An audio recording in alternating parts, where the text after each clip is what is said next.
Welcome to This is Real Life with Jen Blossom, where we talk all things that make us most uncomfortable. From abuse to addiction and trauma to recovery, nothing is off limits.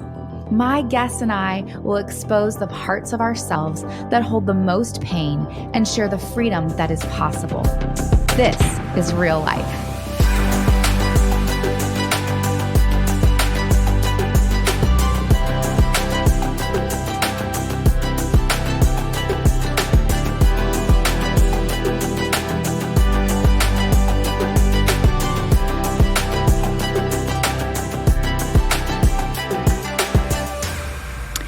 Hi, Carly. Thanks for being here today. Thanks for having me. You are so welcome. I think this is my very first time recording without having somebody next to me, like in my room. And so it's weird because we can't hang out and like be next to each other because of this whole coronavirus thing. So it's kind of weird. Yeah, it's our new norm for the time being. I know. It's literally the weirdest thing in the entire world. I don't even know how to describe it. It's just weird. Yeah, it definitely is. Okay. Well, anyways, Carly and I know each other. She was a neighbor of mine. And when we first met, you had just had Gabriella. Yes. But you already had Mackenzie, and Mackenzie was, oh gosh, I think she was, well, the same. Is she a year younger than Addie? So she around 2 years old. Yeah, because Addie was just turned 3, which is crazy. I can't even believe that Addie used to be 3, right? I mean, it's so weird that they used to be so little. And you had moved so I remember just going to the park with you and hearing that you had moved from New York. You used to live there. Tell us a little bit about that experience. So yeah, I moved to New York in 2009 for this glamorous Sex in the City type of job. Yes, girl. Yes. About. And then I got pregnant, and it wasn't as glamorous being pregnant.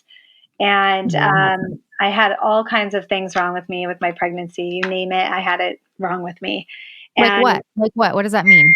Like I had, I was at a periodontologist every like week. I had placenta previa. I had the umbilical cord detached.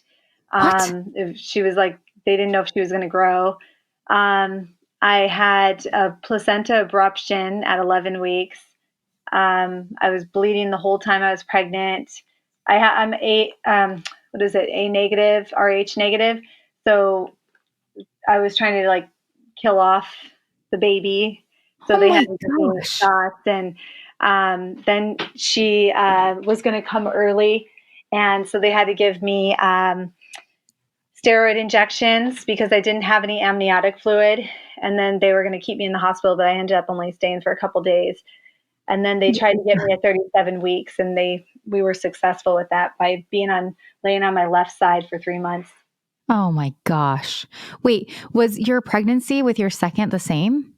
No, I didn't have anything wrong with me. It was perfect. Weird. And that's one thing I've really learned. Everybody said, aren't you afraid? I know we haven't gotten into Mackenzie's story yet, but people would say, aren't you afraid to have another child after everything you went through with your first? But the doctor always told me that just because you had a bad pregnancy the first time, it could be completely different the second. And thank goodness I wasn't afraid, because my second one was perfect. And I was 4 years older too, or 3 years older. How long were you married when you got pregnant the first time with Mackenzie? I'd say, gosh, I don't even know, 2 years, a year and a half. Yeah. And then wait, and what were you doing for work? Because you said you were all fancy in New York.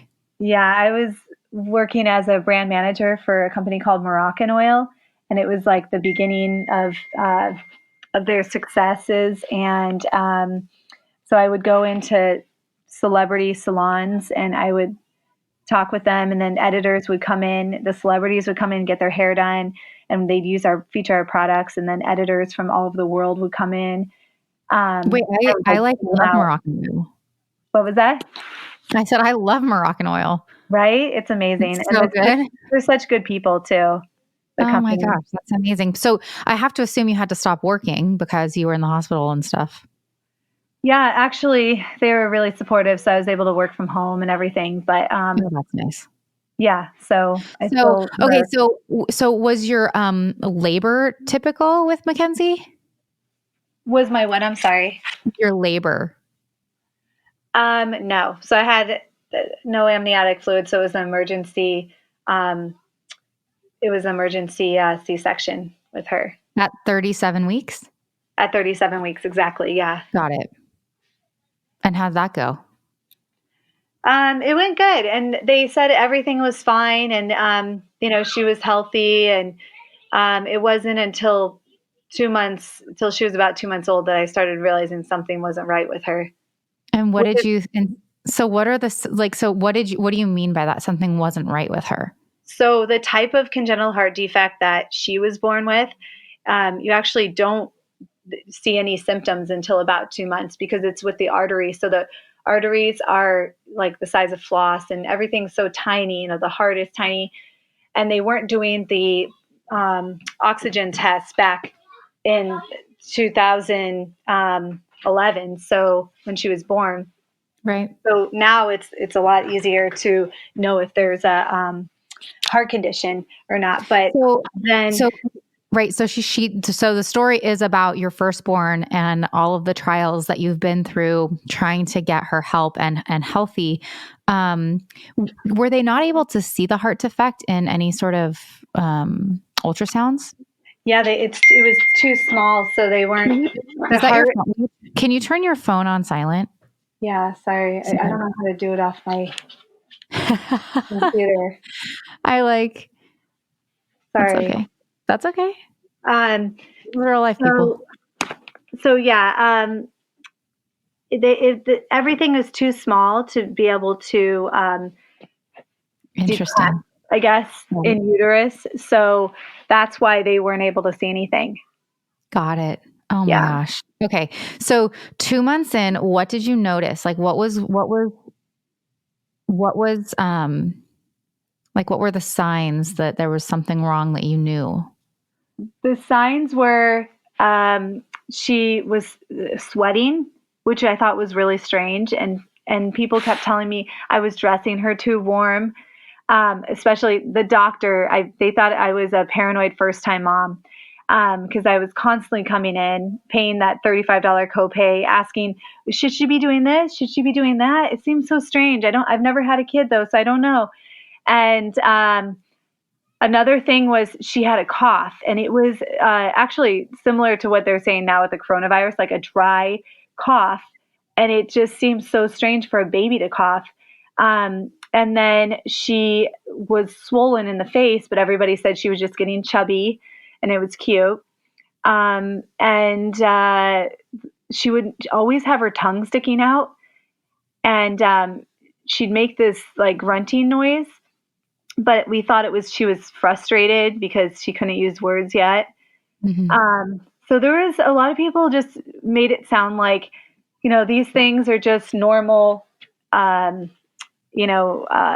things that happen with babies. There's a lot of explanations, I feel like, that moms would give me or doctors would tell me. So I wish I would have gotten a second opinion, but I kept going to the pediatrician, and he kept saying, "Oh, that's normal. That's normal." And so So that was hard. when did you find out that this wasn't exactly normal?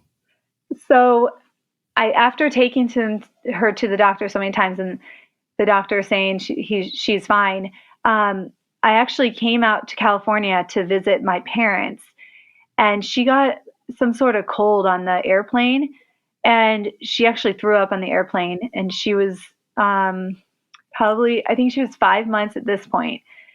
And oh, by the way, to back up, my grandmother, who had 8 children of her own and 17 grandchildren, she came out for Mackenzie's baptism when she was 2 months old, when I first started seeing those symptoms. And she was with Mackenzie and met her probably for 2 minutes and heard the cough. And she goes, "That's not normal." Mm. And I thought it was so strange. Everybody was telling me it was normal except for my grandma. And she said, "You need to take her to the doctor and find out what that is." But I always thought that was just so profound because she knew and everybody else just dismissed it. But That's so so 5 interesting. months, I took her on the airplane. She threw up. She got like this upper respiratory issue. So I took her to the doctor, and the doctor said, she's got an upper respiratory infection. Here's some amoxicillin. So I gave her the amoxicillin. Now, usually when you're done with the amoxicillin, your kid's good. Well, she still was bad. So then they gave her a stronger dose of amoxicillin. So it seemed like 2 months that she had been on amoxicillin. So then we got to mid-February, and I had a nanny for her. And the nanny was sending me pictures while I was working in New York City. And we lived outside the city, about 45 minutes outside. And she kept sending me these pictures of Mackenzie just being lethargic at 6 months old, dark circles under her eyes, just sitting in the boppy, not wanting to play or do anything. So I remember I got on, it was late February, and I had a break in work, and I was on Facebook, and I saw this mom's story about she never gave up on answers for her child. And it's just kind of one of those things like women raising women up, or like moms supporting each other. I read it and I thought, you know what? Why do I keep listening to this one doctor? I need to go somewhere else. So then it was a Friday night, and I came home. I got home late, like 7 o'clock, and my husband, John, had told me that the baby, Mackenzie, had been asleep since like 3. And I thought it was really strange for a baby to sleep for Right. after the nap and never wake up like till 7:30 at night. So then she cried all night, and I held her. Literally, my knees were like buckling because I couldn't even walk the next day because I was standing up the whole night. And then So, I took so her. you woke her up. What was that? So you did wake her up? Yeah. Oh, no, she ended up waking up screaming, crying. Got it. Which I later found out she was having a massive heart attack and mini heart attacks the whole night. Oh so thankfully I did hold her, and I didn't just leave her in the crib.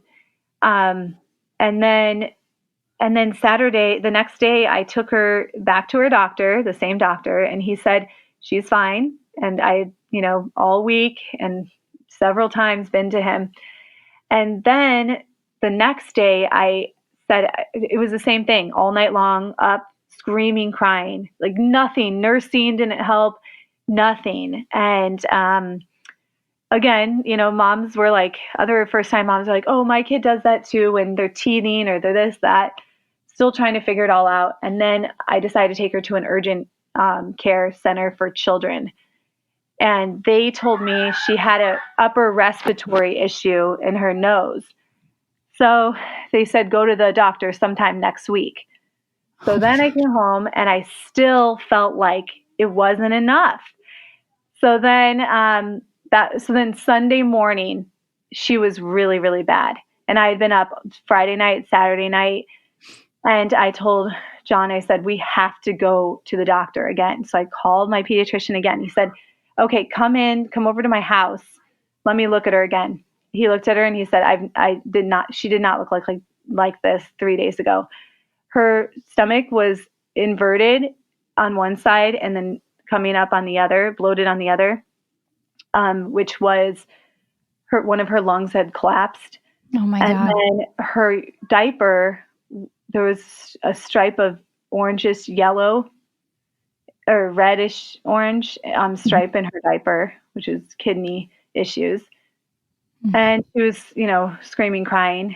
And so he told us to go to not the hospital nearby, but a pediatric hospital towards New York City. So we went there, and he didn't put panic or fear in us.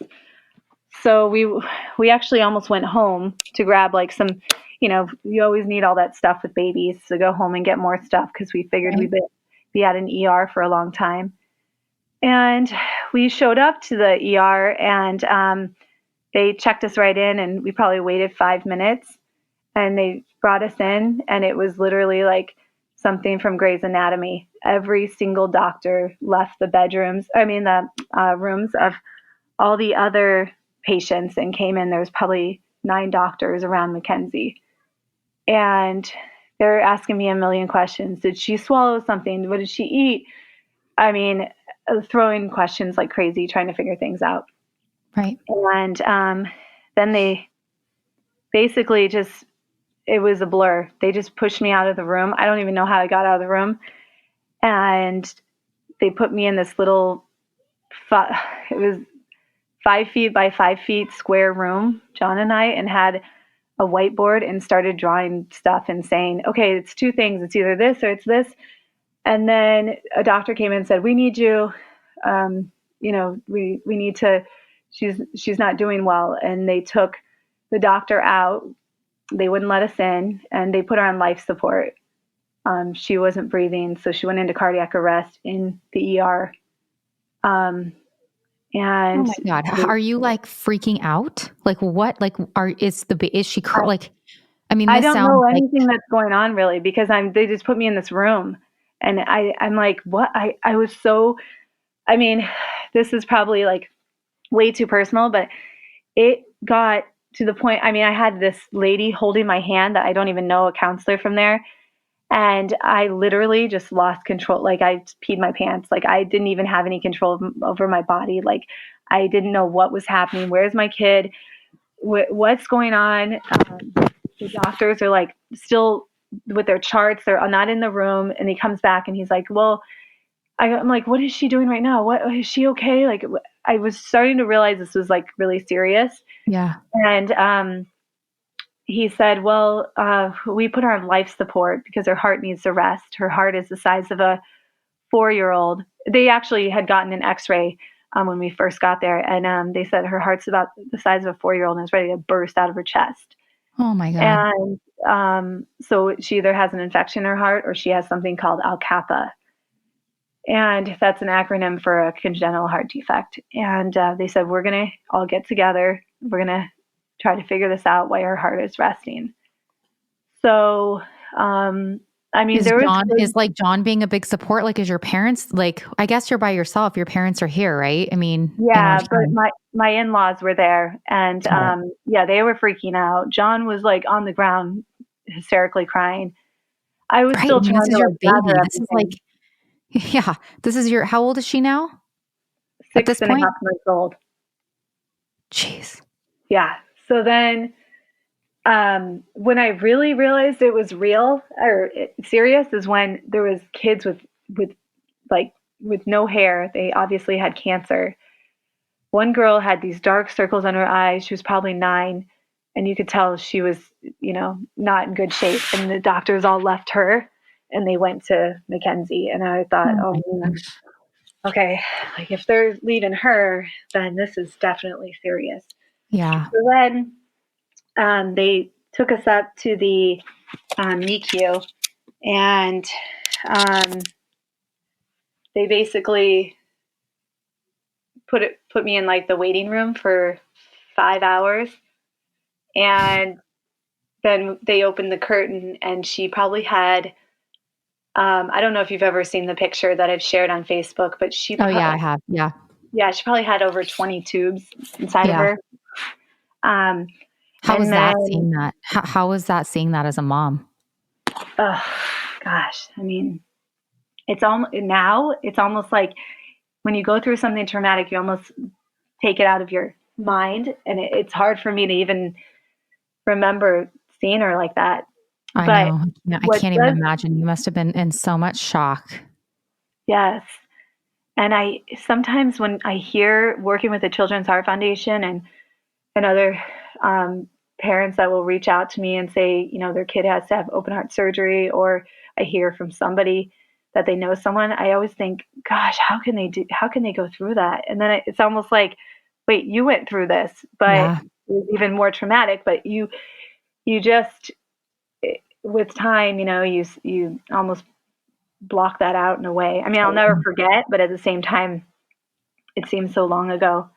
Because Um, I'm blessed and she's, doing great. But this anesthesiologist that was working with her, he came up to me when I got to the NICU, and I'll never forget this.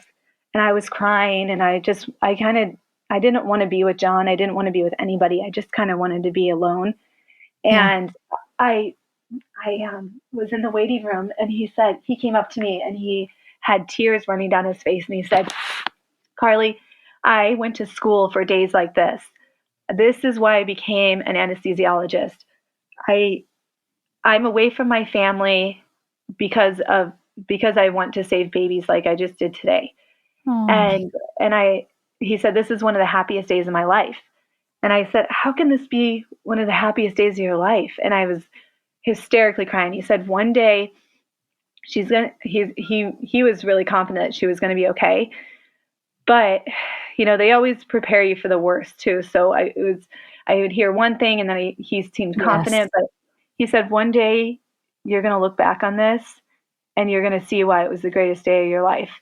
And I did not understand that at all. He said for his whole team to actually be in that room or right on that floor when she went into cardiac arrest is amazing. He said it was around lunchtime. So he said, half of my team could have been at lunch in the cafeteria on the other side of the hospital, or someone could have been sick that day. But the fact that my whole team was all there and we all worked so well together, we were able to save her is amazing. That's incredible. What a beautiful story. I know. So what does recovery look like for something like this? Like, how do you treat this? So, well, as far as, so they did the open heart surgery and then she was on several medications. And then with time, the heart is a muscle. So it was able, because she was so young, it was able to repair. Although if it was someone elderly or older, the heart wouldn't repair like hers did. Got it. But she was taken off each year. She'd be taken off another medication. I think she's still on aspirin as a regimen, but she was taken off her last medication that I had to get from a compounding pharmacist a year and a half ago. And that was amazing. It felt so good. And she was also released to play sports about a year ago. Because she wasn't ever able to do that before. So, okay. So she had her open heart surgery and then she was on medication for a long time. But then what did life look like when you how long was she in the hospital? Like, what did it look like when you guys came home? So she was in the hospital for 2.5 weeks and that's amazing. I mean, basically with her, everything from the minute we got into the hospital was the best case scenario. Her body responded so well to everything. It was, the doctors were calling her McMiracle. I see. That's where we get the name, huh? Yeah. Actually, one of John's friends made it up, but then the whole hospital started calling her that because they couldn't believe how well her body took to this. So she lost 40% of her heart function and she's regained all of it. And so the critical part people think is open heart surgery, but actually it's the time after, the 48 hours after open heart surgery, because there's an ECMO machine and it kind of, if you have to go on that, if you can't breathe on your own without the ECMO machine, then you can't live. So, and they don't know if a child will or an adult they just take you off, right? Yeah. Yeah. So, so that was really critical. The open heart surgery, she did amazing. She had 7 blood transfusions during the open heart surgery. Oh my gosh. I know. And I think it was a little bit more than they had intended, but I remember that. And it was a long surgery. And they came out and gave us updates. And she had a team of 2 surgeons. Dr. Parnell teaches at NYU, and he's very well known. So we were lucky to be in such a great area with great surgeons. And so then it was recovery. And with a baby, it's different because she was nursing, so she couldn't leave until she would take a bottle. And since I had been home with her, even working, she wouldn't take a bottle. So they were feeding her, the nannies were feeding her, what is that cereal that you feed, that cereal? the powder cereal. Yeah. So she wouldn't take a bottle at all. So we were struggling, the nurses and all of us trying to get her to take a bottle. And I didn't have any more milk after going through that. Right. Well, geez Louise. Yeah. Yeah. So, so then taking her out of the hospital, it was scary. I wanted to put her in a bubble. I didn't even want to drive her home. I was like scared to death. Yeah. And there's That so I many feel like for questions. me, like What was when that? you're in that sort of like crazy trauma time, it's like all hands on deck, like major adrenaline running and all that stuff. And then I would feel like, now what? Right. Like I would be so overly sensitive, I would feel like, to a child who had just gone through something like a near death experience like that, you know? Yeah. And it was hard. It was hard because it was almost like you prepare yourself for the worst. I had already had in my head, like, I'm never going back to that house. I never want to see her room. And then the girl, so I got to know a lot of the parents, like if any, if she didn't make it. And I got to know a lot of the parents in the PQ because Yeah. the moms, because we were sitting there together, each night, Yeah. every hour of every day, praying for our kids. And the day Mackenzie got out, the mom I became the closest with, her child passed away the Oh same my day. God. I know, in the room next door to Mackenzie's. So coming home was rough because I kept thinking, like, why did my baby survive and hers didn't? And then I went to her funeral. The little girl, she was 3. Um, her funeral, like 2 days after I brought Mackenzie home. Oh my gosh. And so that was really hard. And then it was hard to adjust at first. And just, trying to be calm. And I got like crazy. Like I had to play certain music and everything had to be just right. And luckily I took some time off of work. So I got to be home with her for about a month. And during that time, I mean, she still had the zipper line where the stitches through it. So Yeah. she had a neck. Like you don't really see babies, I feel like, with necks, but she had this long neck and she started eating so well. And it was amazing to realize how sick she really was because Mm.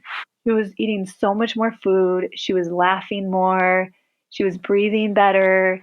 And Oh it my made me gosh. realize how sick she was. Yeah, that's an interesting point I didn't really think about. You probably didn't even really know her personality because she was in so much distress for her first 6 months of life, right? I mean, now you're Yeah. finally like getting to know her without the pain and right?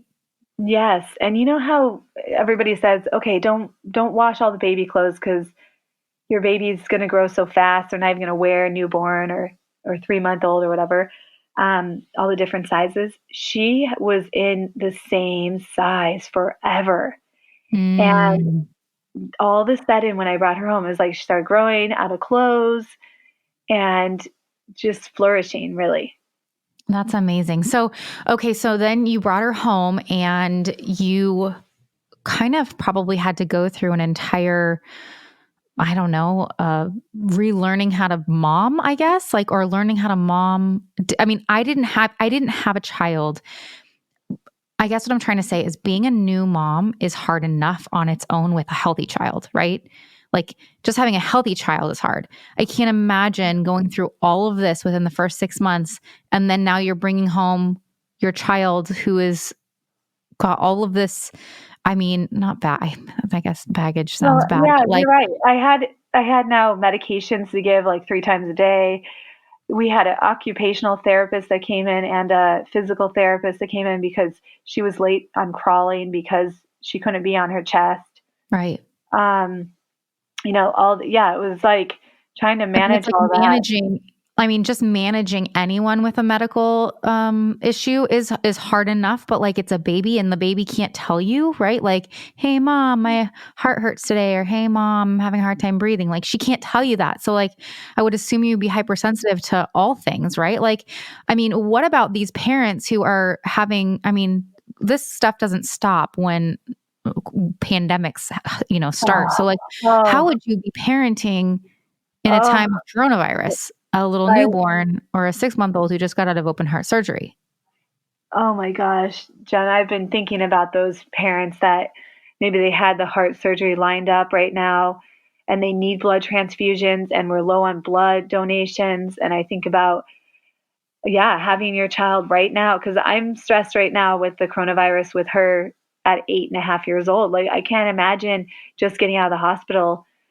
Um, I would be, I, I feel for those parents. I don't know what that would be like. It would be so much more stress because I wanted to leave New York because of winters. I thought I don't want her to be in the winters and the flu Mm. season and then being cold and with her heart. Like, she should live somewhere warm and sunny. That was a big reason why I moved back to California. Um, this is kind of off topic, but how then were you able to parent your second child? Because that, I mean, Mackenzie and all the health issues, like I would assume would be consuming. Like, how do you, like, I feel like I'd be a helicopter parent for that child, you know? Well, I have been called a helicopter parent. Not going to deny that. But you know what? It's interesting though, because I don't feel like when, you know, you had just had the baby, it didn't feel that way. Like I felt like you were able to really kind of let like Mackenzie like fall down and like, you know, like I feel like I would be extra sensitive. I don't know. Yeah, I think it has a lot to do with personality too, because I do know a lot of moms that have post-traumatic stress disorder from Yes. their child going through this. Yes. Um, I had a lot of fears in the beginning. I mean, I was actually freaking out about when she's in high school and people try to get her to, try drinking or something like that. Like, her heart can't handle this stuff. And I started getting really wrapped up in the future. How long will she Mhm. live? Is she going to have a normal life?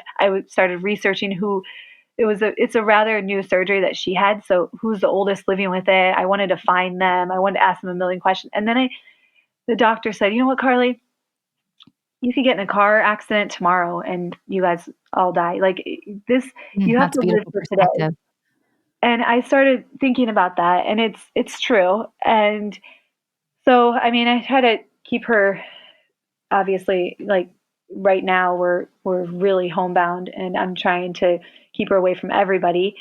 But at the same time, yeah, she has to be a kid too. And um, she's she's been repaired. I'm lucky that this might be a one surgery type of congenital heart defect. Got it. It might not be that she still has a leaky valve and she does have some issues, but um, for the most part, like, I'm hoping that she never has another heart surgery again.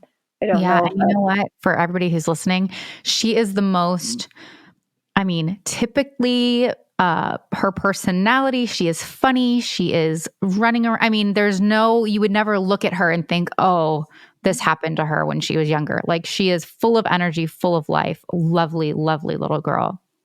yes, and you bring up a good point. I feel like congenital heart defects are something where a kid doesn't look sick but could be sick.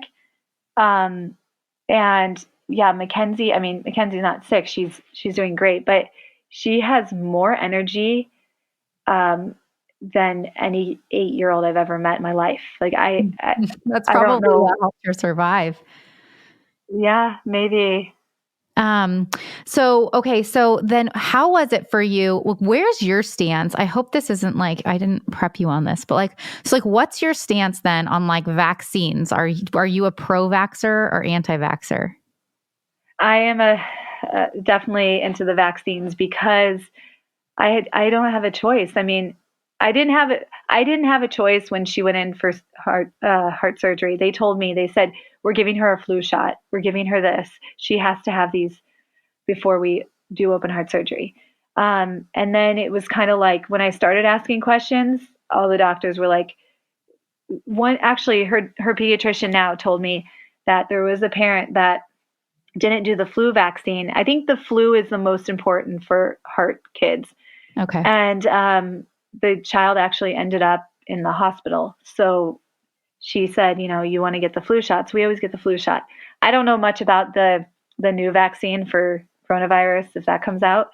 Mhm. Um, but as far as the vaccines that are out now, yes, I vaccinate her and I worry about when she's not when she's around people that aren't vaccinated, because she could, Yeah, she's I high mean, risk, right? right I mean, now, what was that? I'm I sorry. said she's high risk, right? I mean, I would Yeah. assume Yeah, she's high risk. that that I would be. think, So how are you so I mean, I think right now with the coronavirus and stuff, we're all a little bit like nervous. Like I guess at the same time though, I'm kind of like if I could see myself being more crazy if I did have a child who was compromised in some way. Um, like right now we do wear masks. Actually, my kids haven't left the house, but like I do if I have to go to the grocery store or whatever. What other things are you doing? Like what, you know, just to keep it safe, like what are additional things that you do as a mom? well, I called her cardiologist 3 times already since in the last month.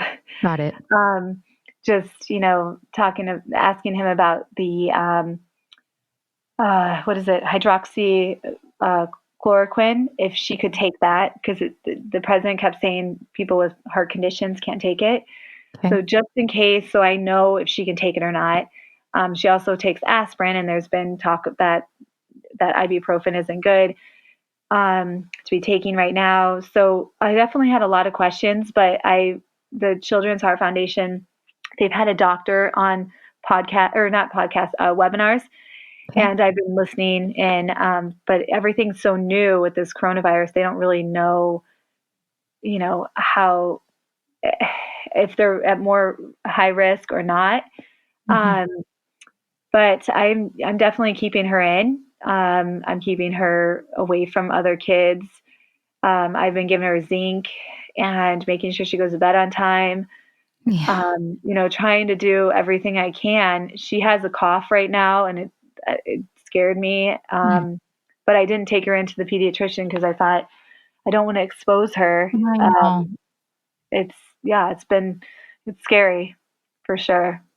I mean, it's scary enough having kids that, or just be, just being is hard right now. I Right? Like know, all the things right? that we enjoy, we can't enjoy, all the things that we fear, I guess, is the hardest part. So you are pretty involved in the American Heart Association, or what is it called? Yeah, no, you're right. I've been working with the American Heart Association recently because they do a lot of education and awareness in elementary schools and junior highs, high schools.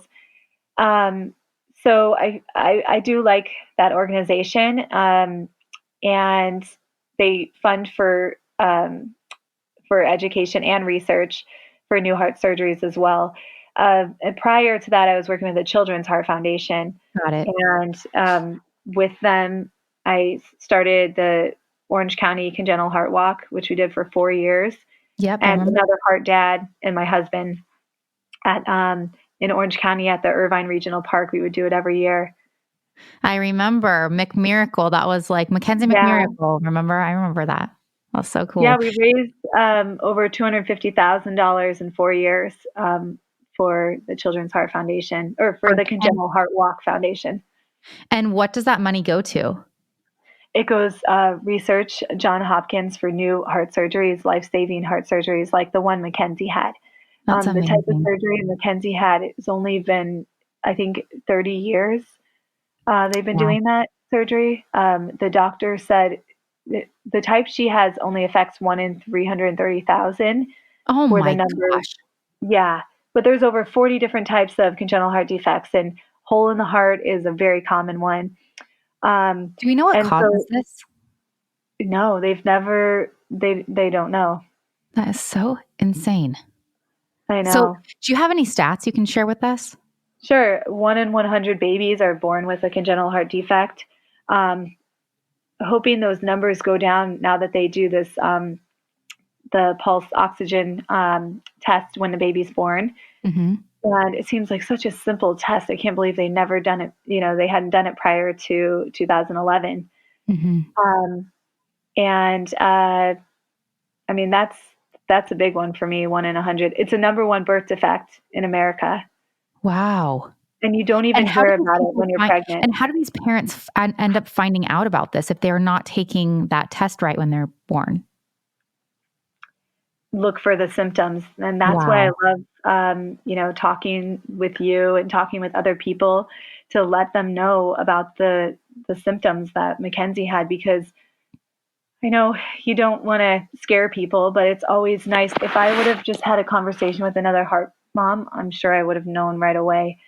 Um, but the swelling of the face, changing colors, like green was around her mouth area towards the last day. She was losing her color, swollen eyes, sweating. These are all cardiac issues, upper respiratory issues. And you just don't think about heart attacks in babies. Yeah, no, I think that that's why it's so important to have you on right now, because I think that, and that's what, right, just raising awareness to all things, because if we can just be educated and like, let's say someone's listening to this and their neighbor's baby is having these symptoms, like how much better would that child have to live a healthy life if the parents could get them in and get them treatment, as soon as possible. And you know what? I wanted to applaud you because I believe that as parents, we need to be our child's biggest advocate.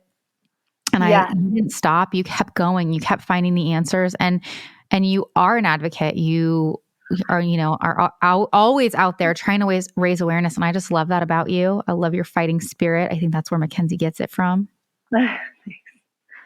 Yeah, I think that it's really important to never give up on our kids, like on answers for them. And I'm not like that with myself, and I'm generally pretty laid back when it comes to health. And there's just something. It's your mom tuition, your parent intuition. I know John had it too. That something wasn't right, Yeah, and you can't. Your gut tells you, and you have to follow that. And that's second amazing. opinions. I always thought I was so smart going to one pediatrician that would know my child really well. And I interviewed pediatricians and, for my first child. And I thought that was like the smart thing to do. And looking back, I should have been in a group and seen all the different doctors so that I got different opinions. Mm, And that's one thing I did with Gabriella, with my second. I made sure we went to a pediatric um, office that had multiple doctors. I don't always see the same one, mhm. because then I get different opinions. Some doctors are more conservative than others. And I think it brings a nice balance where if I would have hadn't gone to a private practice, maybe another pediatrician would have noticed the symptoms. Yeah, I mean, you know what? It's a good point. Doctors are people, right? And Exactly. they can make mistakes. So I think it's a really good point to like have multiple opinions, multiple people seeing your kids, and even you, right? I mean, I think that's a great idea. And you know what? I also wanted to thank you because you're so open. And I remember just meeting you and you just being so vulnerable and telling me all of this. And it was super cool. We'll end with this. There was a mom that Addison played soccer on her daughter's team. And we played soccer, and she told me like she was pregnant, and it's so exciting. And she said that they had found a heart defect in the baby. And it was so cool because I was like, oh my gosh, I know someone. And I was able to hook you guys up. And how cool that you guys got to befriend each other over something that is so traumatic. Um, Yes. and yet she kind of already had a community because you paved the way. And I just thought that's what this is all about. That's what stories are all about. So I wanted to thank you for that too. And I think it's really great that Mackenzie is a hope for so many heart kids and heart parents, because they see how great she's doing, and it offers hope because you hear all the sad endings, Mm, and we need some happy endings. And so I love reaching out to heart parents and sharing her story. that's amazing. So thanks for setting us up. Yeah, Yeah. you can follow Carly on social media. Yeah. Yeah. Oh, Instagram. at Instagram, at, at Real Estate by Carly Paganis, and on Facebook, just Carly Paganis. CarlyPaganas. ANAS. That's right. Yeah.